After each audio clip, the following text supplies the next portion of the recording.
Did you know that you have to use a Boolean string to properly search prior art in the database? You might not have known that. Stick around to learn about what you need to know before you do your patent search.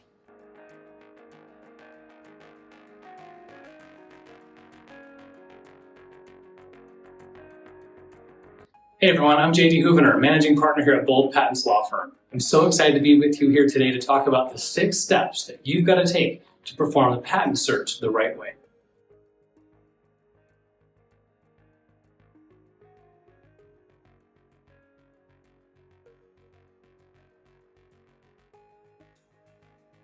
Step 1, making sure you understand what a patentability search really is and what it's not. Patentability, kind of a long word, right? Patent, obviously you kind of get that. Patent is the grant that the government gives you. 20 years, exclusive rights, once you have your invention granted. But patentability, that just sort of asks the question, is this even possible? Has someone else already invented what you've invented? And so to get a grasp on what the search really is, what it encompasses, you've got to start with eligibility. So patentability comprises eligibility, novelty, non-obviousness, and at the last part, utility. So let's first talk about eligibility. So eligibility is all about, are you in the right ballpark? Is this the right area of law for you? And you might think, okay, well, I've got this new invention. Is it really something that qualifies? So first up is section 101. Is this invention eligible? And so we got to think about is, all right, look at the law, the way it is. You have 3 main areas. The first one is it an abstract idea? So if this invention is more akin to like a natural phenomenon or akin to like part of what's already out there in the world, that is going to be not eligible for patenting. Another thing that's not eligible for patenting is processes that are purely financial or mainly human interactions. Those are not patent eligible either. A patentability opinion is something that's generated by an attorney. It's not something put together by a patent agent or someone else in the industry in marketing and that sort of thing. I'm not going to mention any names, but there are plenty of firms out there touting their expertise in patents that aren't necessarily patent attorneys. To be a patent attorney, as you may not know, you've got to go through 4 years of engineering school, go to law school, and then pass a patent bar on top of the state bar. So a patent attorney is quite credentialed and they're trained to specifically help you, the inventor. So what a patentability search is we're going to be searching worldwide, looking at not just the United States, but every single country or anywhere on the internet that information about an invention like yours could be found. The examiner, once you get your application submitted, is going to do the same thing. Here at Bold, we put ourselves in the shoes of the examiner to do the best job we can to make sure we get you the information you can make the best decision. So by searching the world, we've got to start with the best databases. And believe it or not, Google is where we start. So we're going to get into that down the road. Another thing about patent searches are, it's not just a matter of searching in your exact invention. As we're going to talk about, invention disclosure is key. And so we're going to talk about how it is that your invention may first look. And as we talk about your invention, we'll actually expand it out from there. Likely, if it's cheap, under $500, even under $1,000, that's kind of an indicator that there's really probably not an attorney involved. And I've actually seen these. We get clients that come in and see us and say, look, I've already got the patent search done. Let's move on to the next stage.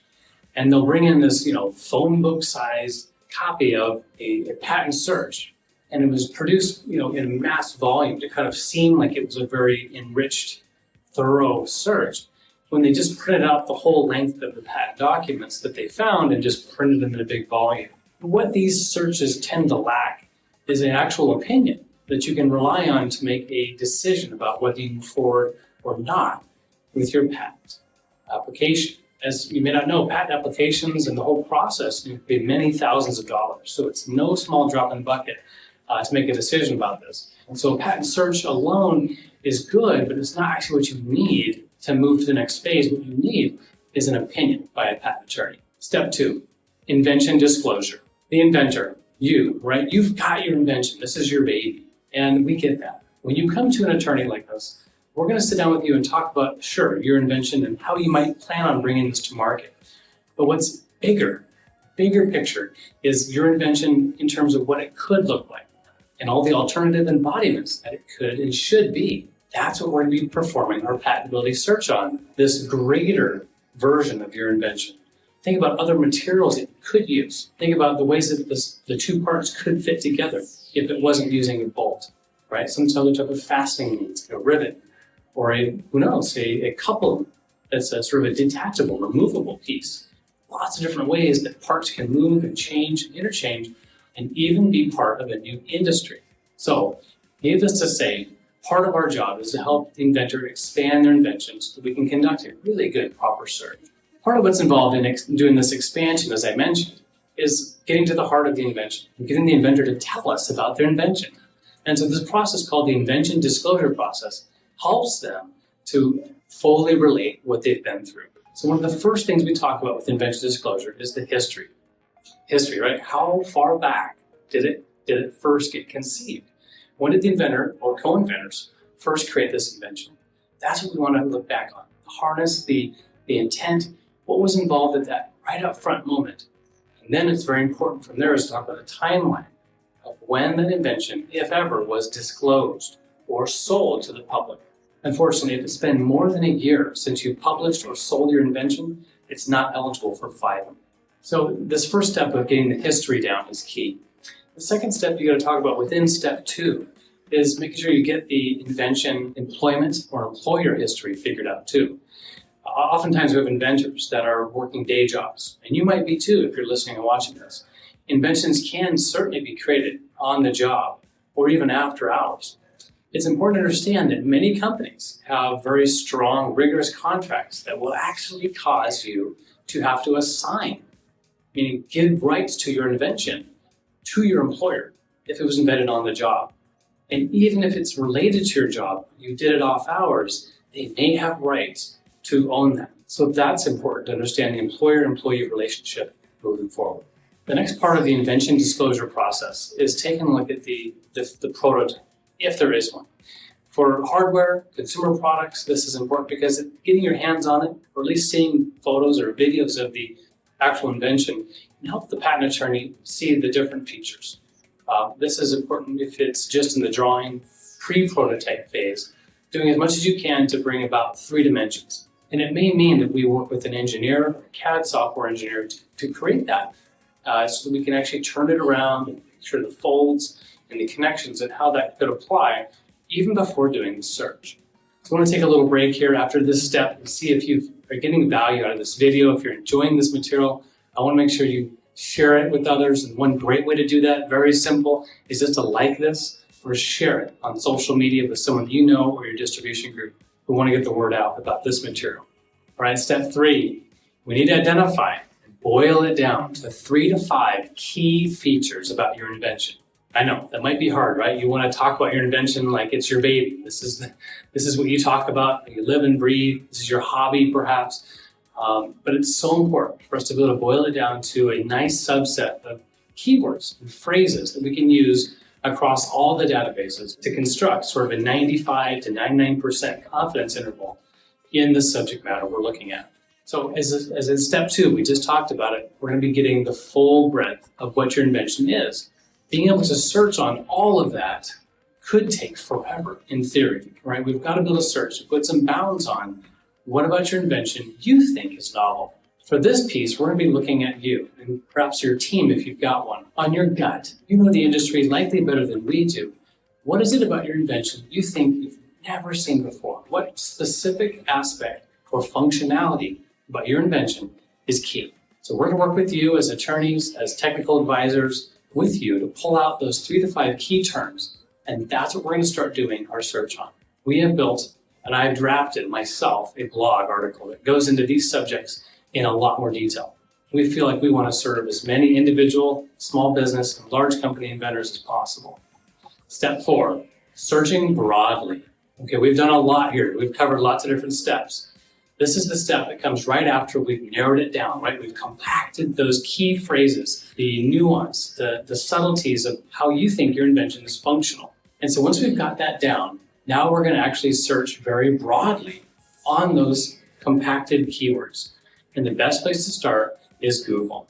Google is the #1 natural language search vehicle on the planet. And why would us attorneys ignore that? we start with Google to make sure we understand the breadth of the patent literature and non-patent literature that's out there. And we'll talk about what the differences are between those in much more detail on the website. So go to check that out if you want. We're going to just keep this video very succinct here today. We're going to plug each one of those 3 to 5 super compressed, very functional key phrases that make your invention novel. Make sure that we get our arms around what's out there, what in the world is out there. So once we figure that out, we're moving on to step 5. All right, you guys have stuck with this video for quite a while. I want to show you one thing here. This is Bold Ideas, The Inventor's Guide to Patents. I wrote this book myself just over a year ago, and it covers the basics. And when I say the basics, I mean, okay, every single thing you need to know about patents from a pretty high level. If every inventor came into my office knowing this information, we will get right to the details and start working on the legal aspects of your case right away. So please save yourself some time, explore the subject matter if you're curious. You can get this for free on my website, boldip.com today. Step 5, narrowing your invention down and the search to the classifications. Okay, in the last step, we just talked about how we're doing a big, broad natural language search on Google, covering worldwide patent and non-patent literature. This is a huge amount of work. Once we finally get that body of industry, body of technology, at least on the table, now it's time to look into the patent-only documents and slice those up into technology and industry-specific classifications. As you probably saw on a patent document, you can check it out right here. The classifications are listed in numerals. They usually have 1 through 100, many different numbers of classifications out there, and there are different classification systems. What you can do is you can take those classification numbers and put that into the Patent Office search tool within the US or abroad. It'll pull up any application published or granted that was associated with that specific industry. If you want to learn more about how to get into the nuances of reading classifications and searching into the details there, check that out on our website. So it'll pull up everything related to that. And then guess what? We're going to search against one or more of our specific keywords that we just boiled down as part of step 3. Step 6, we made it to the end. We're talking about now not just doing searches on the patent websites, but looking at this other block of non-patent literature searching. In step 4, we talked about getting that big, broad search, right, where we're covering all sorts of documents. Patent documents from around the world, including the US, and non-patent literature, right, anywhere online, including Kickstarters, academic journals, publications, newspapers, you name it. These are all outlets where someone in the industry that you're inventing in is going to know about. And examiners do their best to figure out what would someone inventing in this industry that you're inventing in, what would they know? What would they have knowledge of? And that could act to prevent you from getting a patent. So it's our job to look at all those non-patent literature documents to see if there's any disclosures, anything that talks about your invention, or get this, anything that would make your invention seem obvious, any kind of variation or discussion about what you've done. That's going to be important, and we're going to find it. You've done it. We've reached the end. This is something I'm so passionate about, is getting a solid patent search done right up front. It's key because it's what sets the stage. It's what drives you to make a phenomenal decision about whether you move forward or don't with your invention.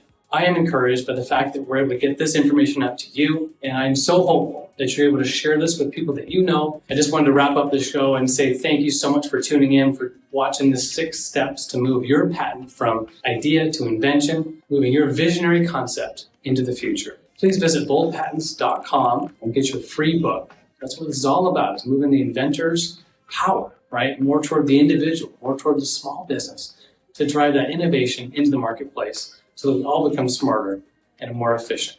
The reason why I'm training everyone here, why I'm publishing this video, isn't so that you all go run off and attempt to do a professional patentability search. My intention is so that you get trained and you see what I'm talking about. You hear about these terms. You understand the importance of a patentability search so that you can begin doing your own unprofessional, but do your own diligence, right? Do some initial research up front to prove to yourself that your invention is patentable.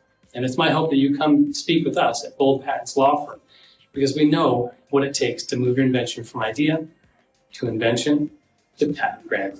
We have a free consultation with one of our trained advisors that's ready today to listen to your invention to see if it qualifies, to see if it meets that eligibility requirement. And as needed, they're going to book you with one of our attorneys. Get that vital information that you need to move to the next stage today. Go to boldpatents.com.